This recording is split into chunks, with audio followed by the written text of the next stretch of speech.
السلام علیکم ورحمۃ اللہ وبرکاتہ. عزیز طلباء و طالبات، ہم نے یہ آخری چیپٹر جو حقوق العباد والا ہے اس کی ریڈنگ ہو گئی تھی. اس کا سوال نمبر 1 ہم نے یاد کر لیا تھا.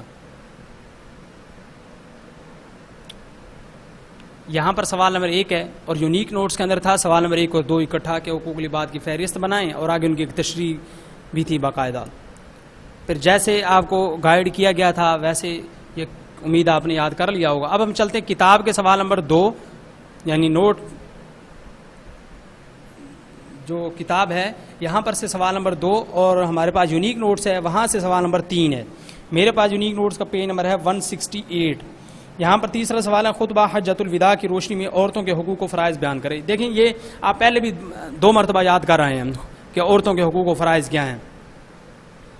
تو یہ ہم ایک مرتبہ اس کی ریڈنگ کر لیتے ہیں. میرے پاس پیج نمبر 168 ہے. آپ کے پاس جو بھی پیج ہو سوال نمبر 3 کھول لیں یونیک نوٹ سے اور یہاں پر سے کتاب کا یہ سوال نمبر 2 ہے. تو ریڈنگ کر لیتے ہیں. دیکھیں کہ سوال ہے خطبہ حجۃ الوداع کی روشنی میں عورتوں کے حقوق و فرائض بیان کریں. جواب: یوں تو دین اسلام انسانی حقوق کا سب سے بڑا ترجمان اور علم بردار ہے اور تمام انبیاء نے انسانی آزادی اور ان کے حقوق و فرائض کو بہت زیادہ اہمیت دی ہے.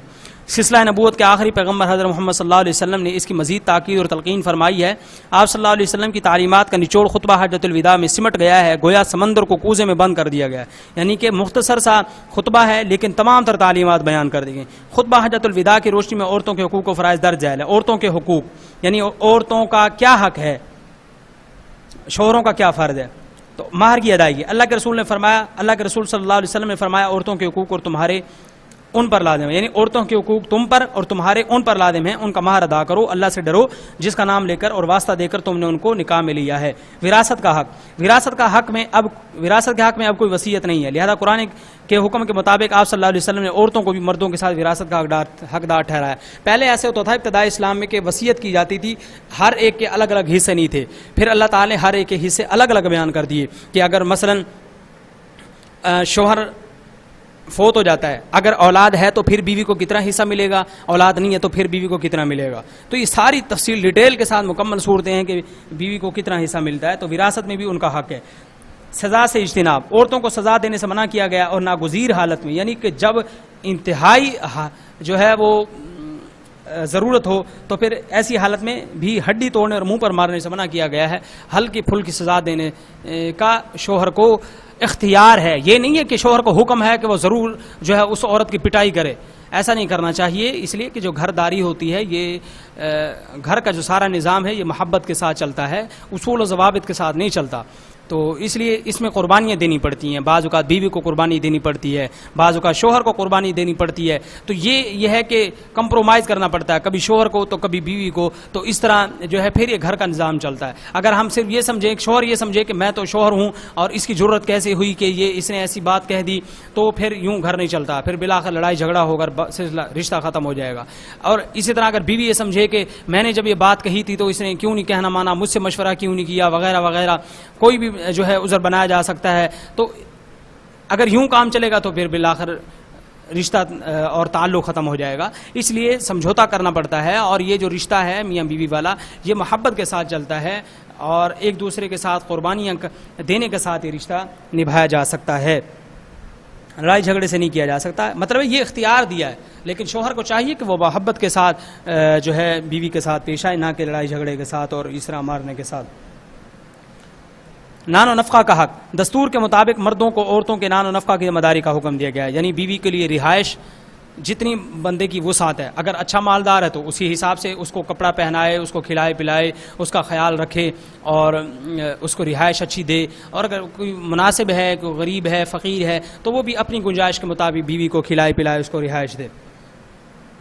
اور بلکہ ایک حدیث شریف میں تو آتا ہے کہ آدمی جو صدقہ کرتا ہے، بہترین صدقہ وہ ہے جو آدمی اپنی بیوی پر خرچ کرتا ہے. تو آگے آتا ہے کہ یہ دیکھیں اسی ہیڈنگ کے تحت 4th ہیڈنگ جو ہے نان و نفقہ کا حق. دستور کے مطابق مردوں کو عورتوں کے نان و نفقہ کی ذمہ داری کا حکم دیا گیا ہے. خوراک، لباس اور رہائش کی فراہمی کی ذمہ داری خاوند پر رکھی گئی ہے. اگلی ہیڈنگ ہے رازداری. عورتوں اور مردوں دونوں کو ایک دوسرے کے لباس قرار دے کر رازوں کے افشاء کا دروازہ ہمیشہ ہمیشہ کے لیے بند کر دیا گیا ہے، جو زمانہ جاہلیت میں عرب فخر سے بیان کیا کرتے تھے. تو ایسے دیکھیں مرد کو، شوہر کو بیوی کا کا لباس قرار دیا ہے قرآن کریم میں، لباسکم و لباس لہن، اور بیوی کو شوہر کا لباس، شوہر کو بیوی کا لباس. تو دیکھیں جیسے لباس ہمارے عیوبات چھپا دیتا ہے، ایسے ہی شوہر کو چاہیے کہ اپنے بیوی کے جو راز ہیں ان کا ایسے ہی ان کو ڈھانپ کر کے رکھے، اور شوہر بیوی کو چاہیے کہ شوہر کے رازوں کو ڈھانپ کر رکھے، باہر کسی کو نہ بتائے، اپنے دوست و احباب کو جو راز ہیں وہ راز ہی رکھنے چاہیے. عورتوں کے فرائض: انسان کے نسب کی حفاظت، اولاد اسی کی ہے جس کے بستر پر پیدا ہوئی. عورت اور مرد زنا سے دور رہیں کیونکہ اس کی سزا رجم یعنی سنگسار کرنا ہے. عورت کو بلا وجہ مورد الزام نہ ٹھہرایا جائے. اور یہ بھی ایک مسئلہ ہے کہ بلا وجہ نہ بیوی شوہر پر الزام لگائے کہ اس کے کسی کے ساتھ تعلقات ہیں، نہ شوہر بیوی کے اوپر شک کرے بلا وجہ.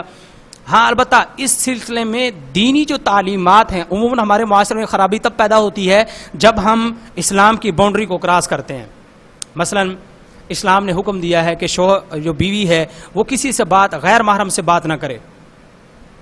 اگر کوئی باہر بھی آیا تو اپنے بچے کو بھیجے، شوہر کو بھیجے، کوئی اور چھوٹا بچہ گھر میں ہے تو اس کے ذریعے سے پوچھوا لے، خود بات کرنے کی ضرورت ہی نہیں ہے.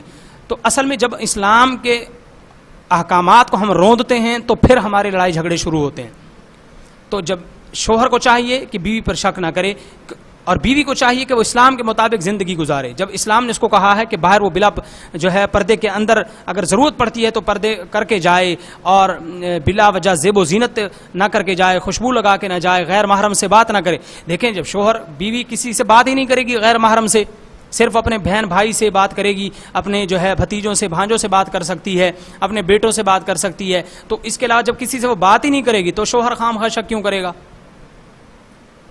اور ایسے ہی جب شوہر کو بھی اللہ نے یہ حکم اختیار نہیں دیا کہ وہ کسی غیر محرم عورت سے گپیں لگائے اور باتیں کرے، اور جب شوہر اپنی زندگی اسلام کے مطابق گزارے گا کہ وہ کسی عورت سے بات ہی نہیں کرتا، اور ضرورت پڑتی ہے تو صرف اتنی بات کرتا ہے، کھلا کر کے ایسے لہجے میں بات نہیں کرتا کہ جس کی وجہ سے دلوں کے اندر کوئی فساد پیدا ہو، بلکہ وہ اپنی ضرورت کے بوقت ضرورت اور بقدر ضرورت بات کرتا ہے، تو یقینی بات ہے شوہر بیوی بھی اس صورت میں اپنے شوہر کے اوپر کسی قسم کا شک نہیں کرے گی. تو جب ہم اسلام کی حدود کے اندر رہ کر زندگی گزاریں گے تو زندگی میں کوئی پریشانی نہیں آتی، ایسے رشتوں کے اندر اس طرح کی کوئی پریشانی نہیں آتی، کوئی الجھن پیدا نہیں ہوتی. جب ہم اسلام کے حقوق کو رونتے ہیں تو پھر ان حقوق کو توڑنے کی وجہ سے ہم پر نحوست مسلط ہوتی ہے، اور پھر ہمارے لڑائی جھگڑے ختم نہیں ہوتے، پھر ہر قسم کی آسائش اور آرائش ہونے کے باوجود بھی ہمیں سکون میسر نہیں ہوتا. اور اگلی ہیڈنگ ہے آبرو کی محافظ.